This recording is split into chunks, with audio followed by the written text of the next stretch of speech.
Hello, my dear students. आज in class 10th NCERT math book 5.2 question number 1 के बारे में आपसे चर्चा करेंगे। मेरा नाम राजकुमार, ये है आपका खुद का चैनल गुरुकुल मैथ। आइए स्वागत है। Fill in the blanks in the following table given that A is the first term and D is the common difference and An the nth term of the AP। कहता है कि जो A है आपका वो फर्स्ट टर्म है, D जो है कॉमन डिफरेंस है और an जो है वो n टर्म है। तो जो भी आपको पूछा जा रहा है इस क्वेश्चन में वो फाइंड करना है। आप जानते हैं कि an इक्वल जो होता है formula a plus n minus 1 into D होता है, उसमें आप रखेंगे।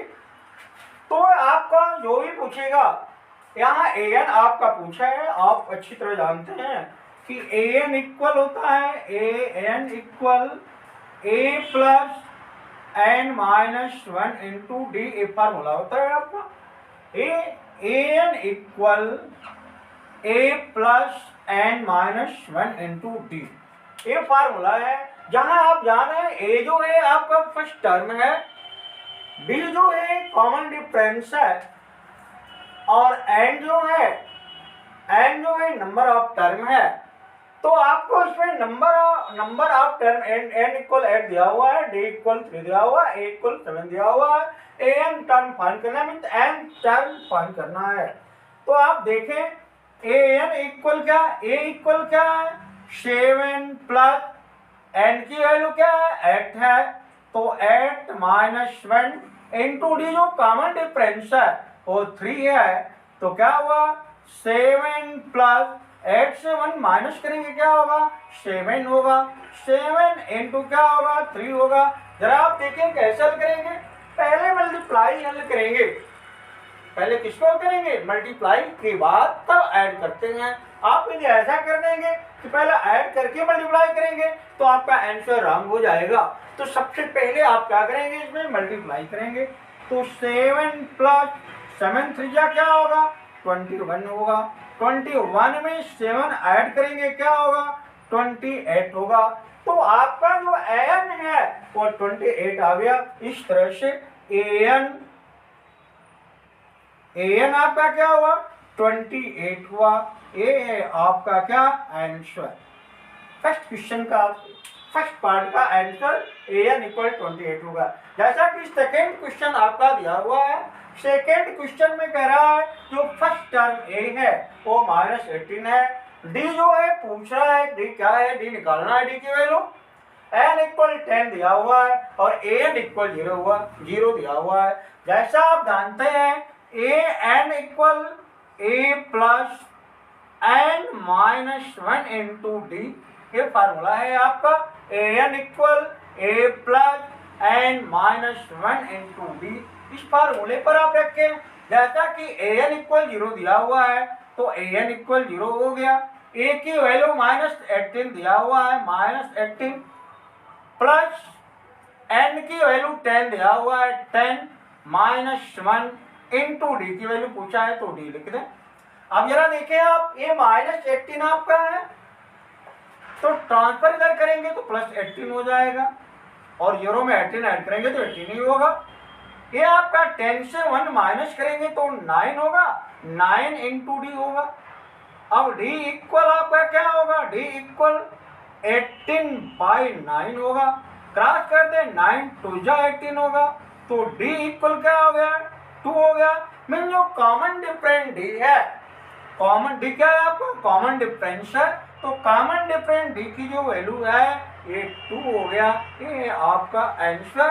तो इस तरह से इसमें आपसे कॉमन डिफरेंस पूछा गया तो कॉमन डिफरेंस डी फाइंड कर दिया। इसमें आपको an टर्म फाइंड करना था तो an की वैल्यू 28 हो गया। इसमें आप कॉमन डिफरेंस डी की वैल्यू आपका 2 हो गया। इस तरह से ऐसे क्वेश्चन को सॉल्व करते हैं। तो अब चलते हैं थर्ड पार्ट इसका। ऐसे क्वेश्चन में जरा देखिए, आपको मालूम है a पूछ रहा है कॉमन डिफरेंस डी -3 दिया हुआ है n equal 18 and an equal -5 दिया हुआ। आपको मालूम है कि a n equal a plus n minus one into d, ये आपका फार्मूला होता है। इस फार्मूले पर जो वैल्यू दी हुई है उसका पुटिंग कर दें तो आपका जो पूछ रहा है ए की वैल्यू फाइंड होगी।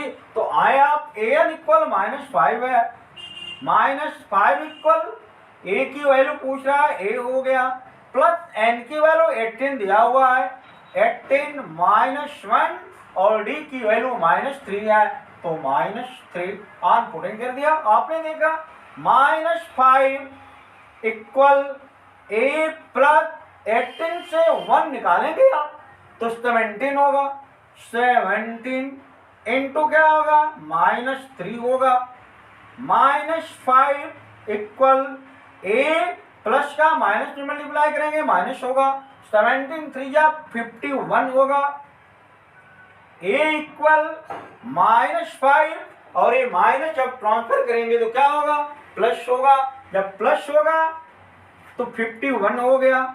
अब 51 ए इक्वल -5 प्लस 51 हो गया, 51 से 5 निकालेंगे 46 होगा, क्या होगा 46 जो है तो फर्स्ट टर्म ए है वो ए की जो वैल्यू है वो क्या हो गया 6 हो गया। ये आपका फर्स्ट टर्म ए इक्वल 46 ये आपको इसमें पूछा गया था, ये आंसर हो गया। अब फोर्थ पार्ट में आपका दिया हुआ है a equal -18.9, d equal 2.5 and n equal question mark, n की वैल्यू पूछा है, ए एन इक्वल 3.6 दिया हुआ है। जैसा आप ऑलरेडी जानते हैं ए n equal a plus N -1 into D है, ए एन की वैल्यू 3.6 दिया हुआ है, ए की वैल्यू -18.9 दिया हुआ है, प्लस एन की वैल्यू पूछा है तो एन -1 इंटू डी दिया हुआ है 2.5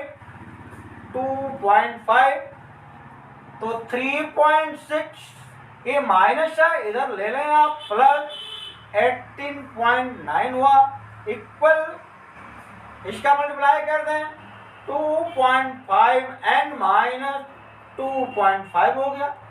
अब क्या करेंगे इसको ऐड करेंगे, ऐसे नहीं आता, ऐसे आप देख सकते हैं 18.9 3.6 9 6 क्या होगा 15 होगा, 8 3 11 और 1 12 होगा, 1 1 2 होगा, 22.5 होगा, 22.5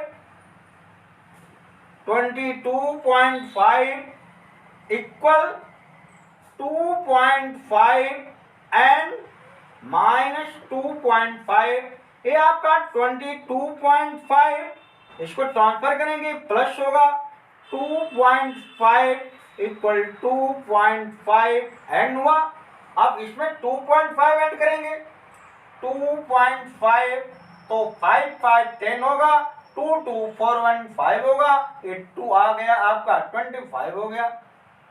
ये 25 इक्वल गया तो 25.0 इक्वल 2.5 एन हुआ, तो एन इक्वल 25/2.5 होगा। अब ये पॉइंट हटाएंगे तो 1 0 ऊपर बढ़ेगा तो ये 250/20 इक्वल एन होगा, 20 से क्रॉस कर दें 10 होगा, एन की जो वैल्यू है वो 10 हुई, एन की वैल्यू क्या हो गया 10 हो गया। जो एन की वैल्यू आपसे पूछा था वो एन इक्वल 10, ये आपका आंसर हो गया। इस तरह से एन इक्वल 10 और एन इक्वल 10 और इसमें आपने देखा इस तरह से ए की वैल्यू फाइंड करना है तो ऐसे आपने फाइंड किया, एन की वैल्यू फाइंड करना है तो इस तरह से आपने सॉल्व किया। ऐसे आप किसी भी चीज का आपको ए एन निकालना था तो ए एन आपने निकाला, आपको ए निकालना था ए निकाले, कॉमन डिफरेंट डी निकालना है तो कॉमन डिफरेंट डी फाइंड किया।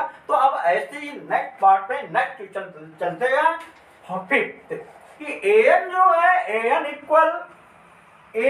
इक्वल क्या फार्मूला आपके पास ए plus A N -1 into d, ये आपके पास फार्मूला है। ए एन पूछा जा रहा है तो ए की वैल्यू क्या है 3.5 है, प्लस एन की वैल्यू क्या है 105 है, 105 -1 इंटू डी की वैल्यू 0 है तो 0 हो गया।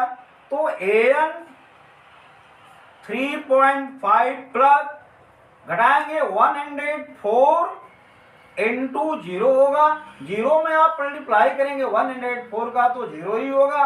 तो 3.5 प्लस 0, पहला बताया गया आपको बार बार कि पहले मल्टीप्लाई कर लेंगे तब ऐड करेंगे। तो आप 104 में 0 का मल्टीप्लाई करेंगे 0 हो गया। तो 3.5 में 0 ऐड करेंगे 3.5 होगा। ये आपका an की वैल्यू है। an की वैल्यू है। an इक्वल आपका हुआ 3.5। an इक्वल 3.5 ये है आंसर। आपने देखा फर्स्ट क्वेश्चन में 5.2 के फर्स्ट क्वेश्चन में आपको क्या करना था, a निकालना था, कॉमन डिफरेंट a निकालना था, n निकालना था और an निकालना था। तो कैसे आप फार्मूला सबसे पहले an equal a plus n minus 1 into formula लिखकर आपने an निकालना तो an निकाले, कॉमन डिफरेंट डिफाइन करना था, कॉमन डिफरेंट डिफाइंड हुआ, फर्स्ट टर्म a फाइंड करना था तो फर्स्ट टर्म a फाइंड हुआ, और n number of term find करना था, n फाइंड करना था तो आपने n फाइंड किया। तो इस तरह से ऐसे क्वेश्चन को हम ऐसे सॉल्व करते हैं जैसा कि आपने देखा। यदि ये वीडियो पसंद आई हो तो लाइक करें, शेयर करें और अपने खुद के चैनल को सब्सक्राइब करें। Thank you.